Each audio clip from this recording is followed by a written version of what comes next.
जिंदगी हमेशा गुजरनी होती है, दिन पीछे नहीं आगे जाना होता है। आप जितनी मर्जी कोशिश कर लें फिर भी वक्त को नहीं रोक सकते, तो फिर हम खुद को क्यों रोक कर बैठे हुए हैं। खुद को जाम ना करें, थोड़ा सा अंदर से उम्मीद जगाएं। रोज़ एक तरह की सोचें आ रही हैं और कोई नई सोच या उम्मीद नहीं पैदा हो रही, तो इसका मतलब है मसला हमारे सोचने या समझने का है।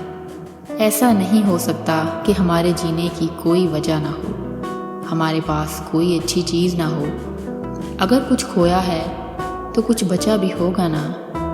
बाज़ औक़ात एक ही जैसा सोचने से हमारी आदत पक्की हो चुकी होती है, इसीलिए कोई भी चीज़ हमें नई अच्छी नहीं मिलती। बस थोड़ा सा अपना ध्यान हटाएं और अपनी सोच में एक उम्मीद पैदा करें। मस्बत सोचें, अच्छा सोचें।